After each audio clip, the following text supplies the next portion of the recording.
Hello, everyone. I'm Colleen Vanderzyden, and this is Creating an Inspired Life. I'm so happy you're watching and listening today. It's my pleasure to be here to be of assistance to you. I'm a medium as well as a certified spiritual life coach, and as a medium, I connect with our loved ones on the other side. And as a coach, I help people take action to create the life they deserve and the life they want to have. My passion and my purpose is to help you live your best, your most unique, your most awesome, inspired life. Wouldn't that be great? You wake up in the morning, you think, hey, this is great. Maybe I'll talk about that one day, just waking up in the morning and trying to be happy when you're not in a good mood. That might be a good topic someday. But today's coaching tip is all about being tired of feeling stuck. I'm sure you felt stuck in the past. Have you ever felt stuck? We can be stuck in all sorts of places. We can be stuck in our heads with negative thoughts. We can be stuck in our life situations and we don't know what to do with them. It feels like we could be stuck in uncertainty. We're stuck in relationships that don't go anywhere. It's like our wheels are spinning and we're going in circles and circles, and we can't seem to get anywhere. No matter what we do, we can't get out of that. It's always the same. Being stuck is not a good place to be. We don't like it. Sometimes we don't even realize that's what's happening, is that we are actually stuck. I was stuck in a relationship for a long time.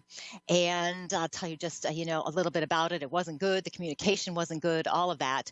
And no matter what I did, no matter what I said, nothing changed. And I actually got to that point of whatever. You know that phrase? Whatever. What you're really saying when you say whatever is, I don't care, but I really do care, but I'm not talking to you anymore. Have you used that phrase before? I know it's one of my favorites sometimes. We go, whatever. And we do it with relationships particularly, but we also do it with other things too, with our life situations and our life problems. And we get stuck in that phrase and we just kind of go, whatever, I can't, we just give up. And we still care, but we're giving up. And we want to try to fix being stuck, usually by trying to fix someone else. We want somebody else to change. We want them to do something differently. And we don't really look at ourselves sometimes. Now, I had a friend who was complaining about not being happy. And she felt very guilty about this. She felt guilty about not being happy because she shouldn't feel that way. Shouldn't is in quotes. She shouldn't feel that way. She was talking about her life, and her life was good and is good. Her husband was great, very helpful, very supportive. She had a good job. Her kids were fine. They were wonderful. They didn't cause her any trouble. And it was like she has the perfect life. So she was stuck because she felt like something was wrong. She was unhappy, but looking at her life, she's going, I shouldn't feel this way because it's perfect. She had everything she ever wanted. But she was stuck, and then she felt guilty for being unhappy. She was actually stuck in a cycle of denying her feelings of unhappiness because she shouldn't, in quotes, she shouldn't feel that way.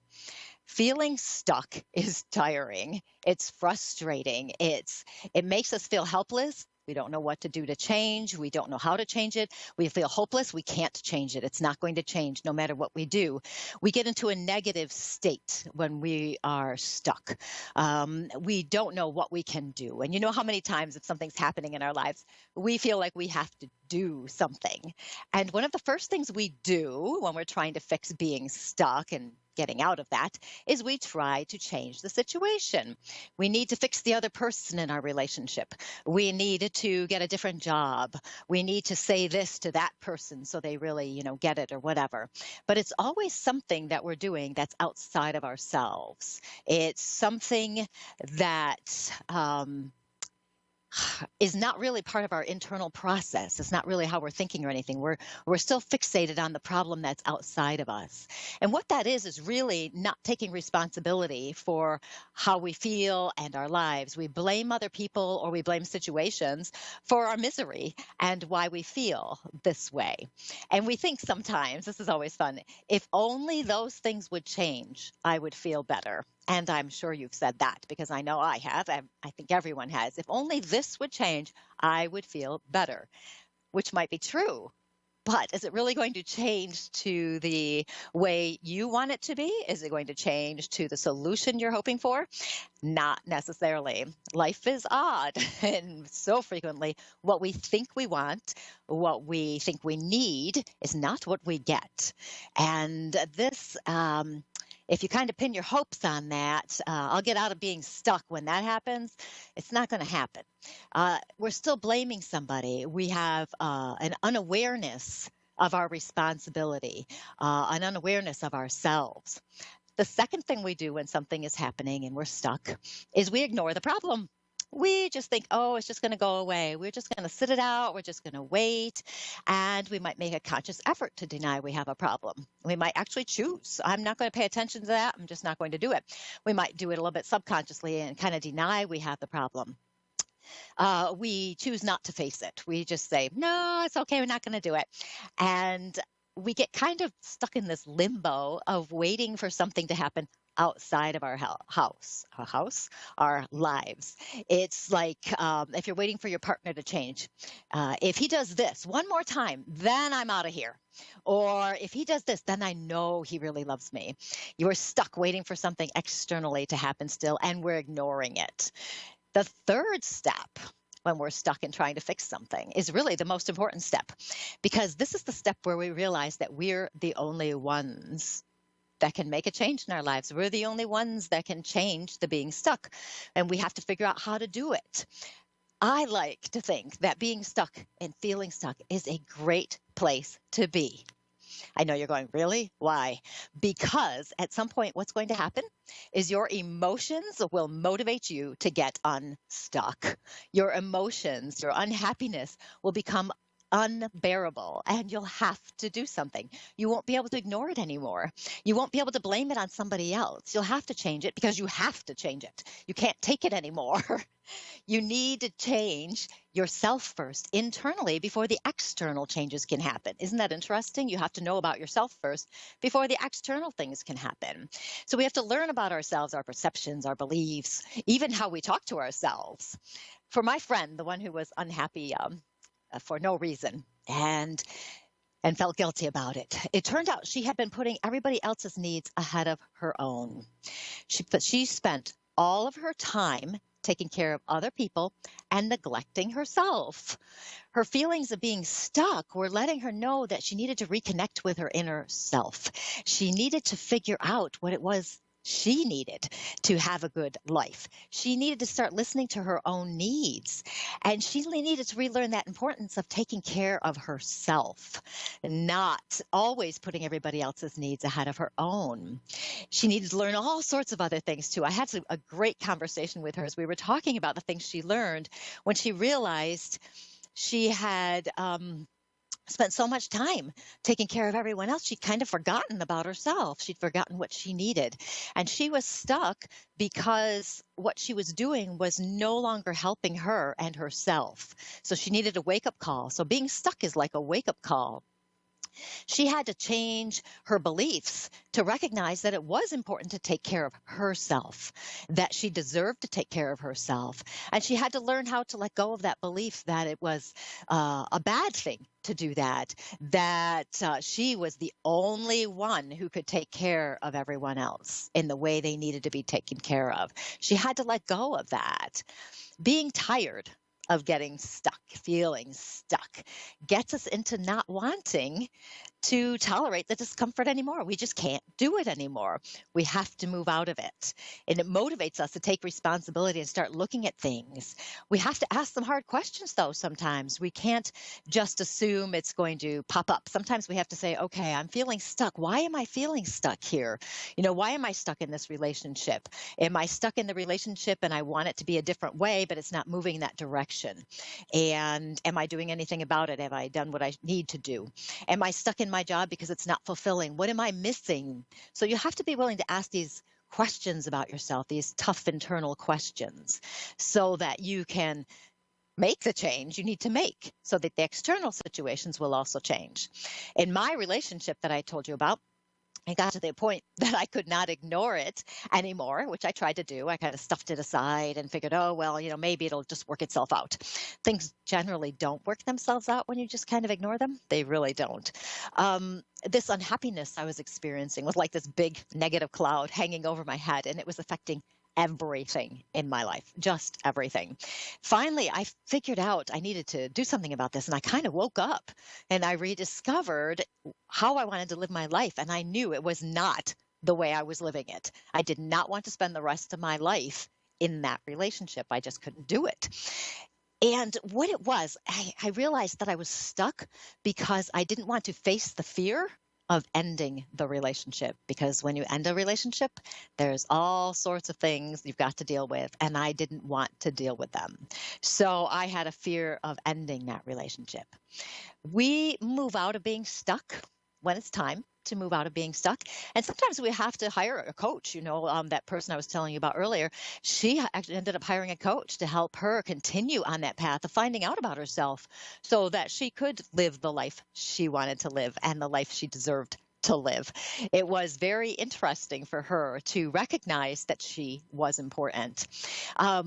We have to wake up to the awareness of learning about ourselves, honoring ourselves, and recognizing we are the ones who are responsible. We have the ability to make the changes, to become aware, to do whatever we need to do to live the life we want to live. And feeling stuck is really a sign of letting you know that there's something you need to look at.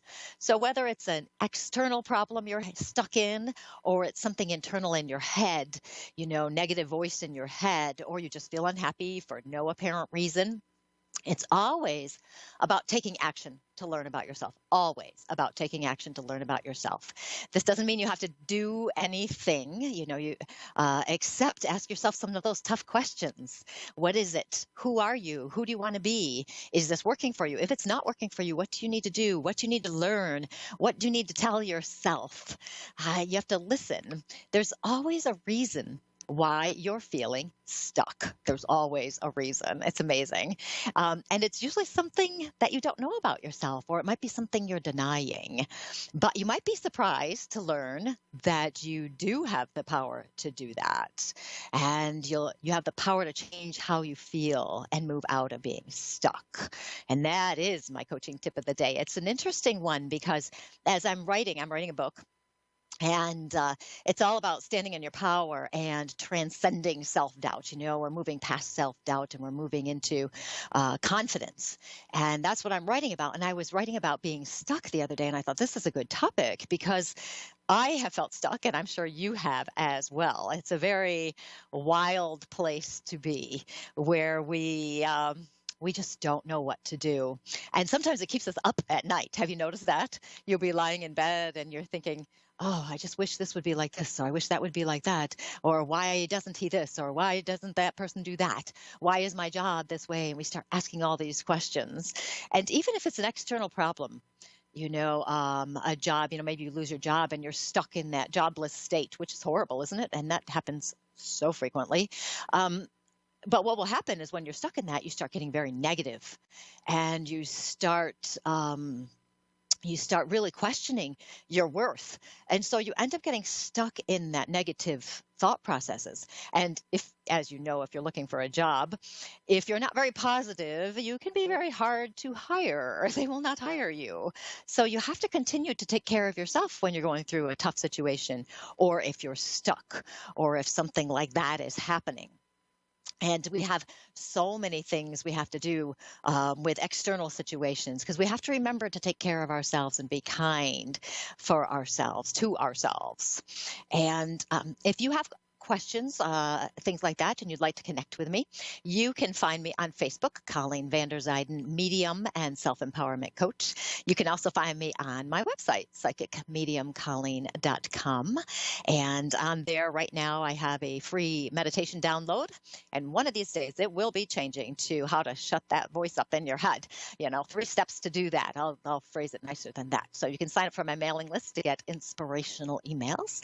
So we will move on to our first caller, who is Jackie from Toronto, Canada. Jackie, how are you? Hi, Colleen. I'm good. Thank you. How are you? I'm doing very well. What can I help you with today? I have a few questions to ask you about. First is about this guy who I'm interested in. I'm not sure if I should stick around or just move on because he still have dramas in his life and with his previous relationship. Okay. Okay. So he's interesting. I have to tell you though, when I'm touching in with him, I feel like he's a good guy.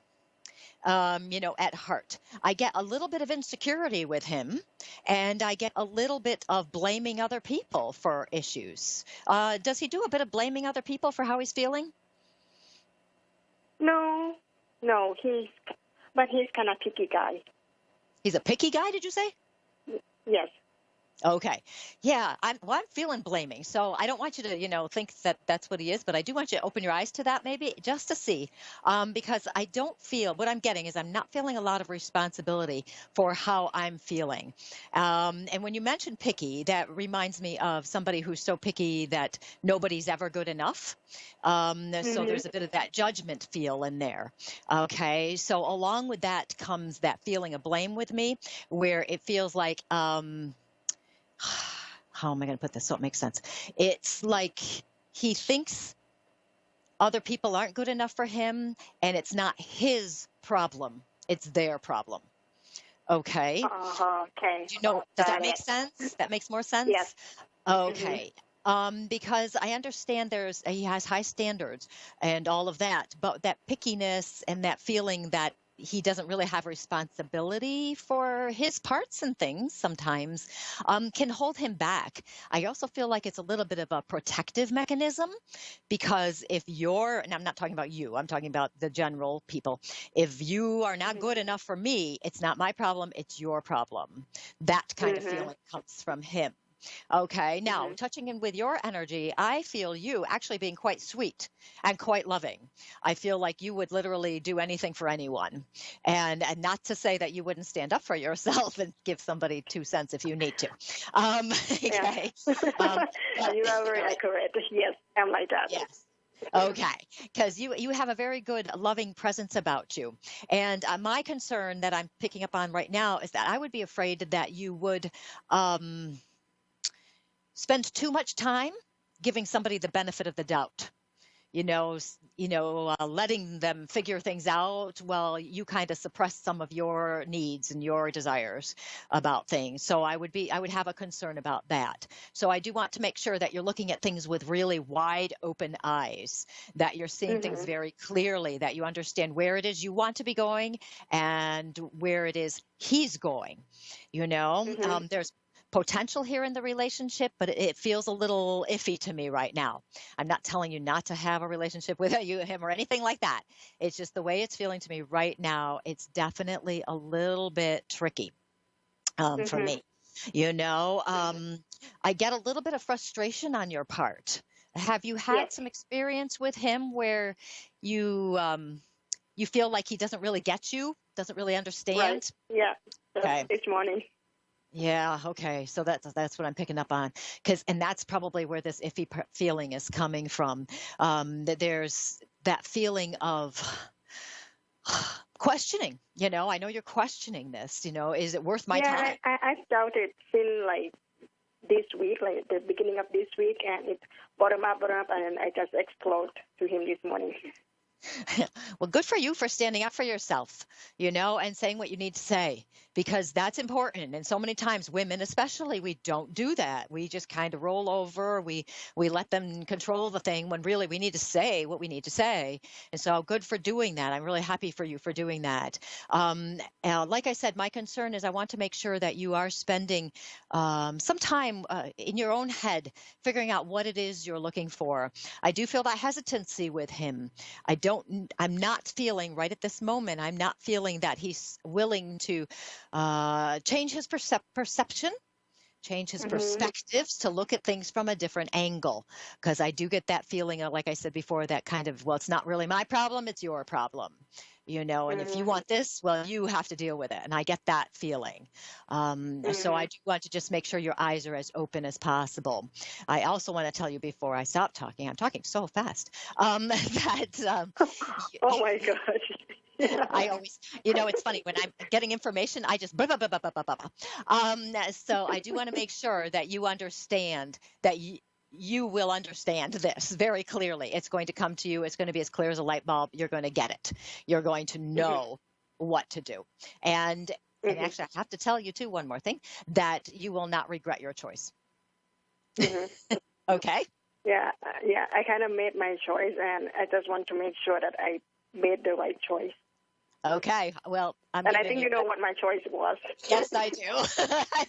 I give you my blessing on that choice. I do feel that's a good choice.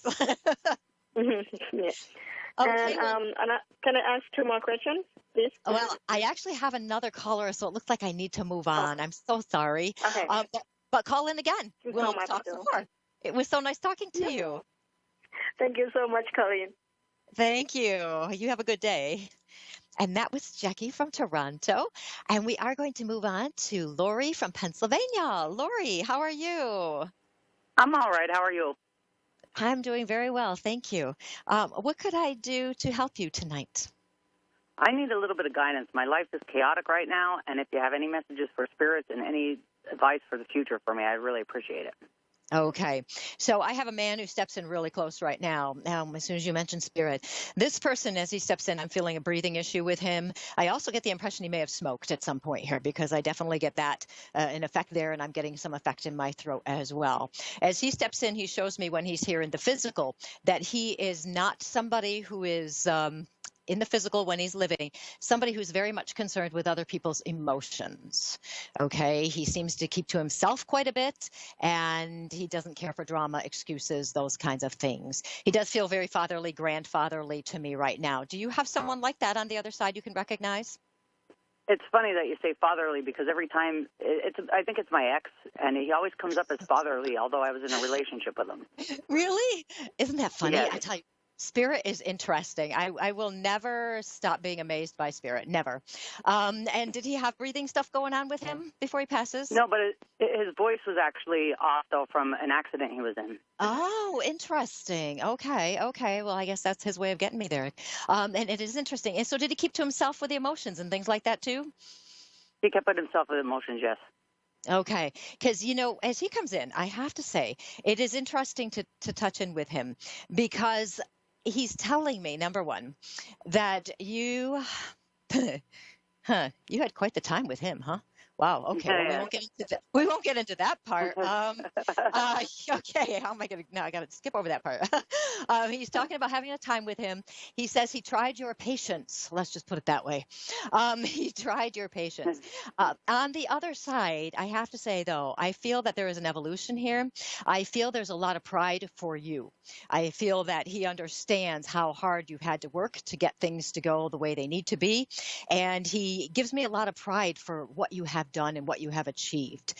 He's telling me how smart you are, intelligent, smart, and he's telling me you were a lot smarter than he was when he was here. That's an odd thing, because right now, as I touch in with him, it feels to me like he thought he was awful smart when he was here. But he's telling me that you're smarter than he is. There's a little conflict there. You can sort that out. And as he's talking about this, he's saying that it's a matter of putting one foot in front of the other. That not to get too far ahead of yourself, to literally go one step at a time, because he says you do tend to get ahead of yourself. You do tend to worry a little bit. You start to think about the coulds and what could happen, what might happen. And if that happened, this would happen. And you can almost catastrophize the whole thing. And as he says that, he's saying just stay in the present as much as you can, one step at a time. He says you wouldn't much have listened to him when he was here. Because his advice sometimes, well, I don't even know if I want to call it advice. What he would have said would not have made sense at times. But I have to tell you, the feeling from the other side is, like I said, that evolution is there. I do feel some wisdom coming in there. There's also a genuine caring for you, of wanting to reassure you, wanting to tell you it's going to be okay. Okay, there's something with that as well. Um, Interesting. Is that making some sense to you? Yes. Okay, good. It's always good if I get a, breath in out so that you can say something. And as he continues on, though, I have to say too, interesting. What's going on with the car? My truck, it's broken down, and the guy I live with now is not willing to fix it for me. Okay, because he's mentioning that, and it was well, not a positive. So now I understand. And there's a lot of boy, that's really getting in the way, isn't it? Uh-huh. Yeah. Yeah, and he's talking about how you need to find somebody else to help you. This person you're with now, are you like in a relationship with this person? Ending it, kind of. I'm going to be Okay, moving good. out in about 6 months. Okay. I just got my 2-minute warning because that gives me 1 minute to talk.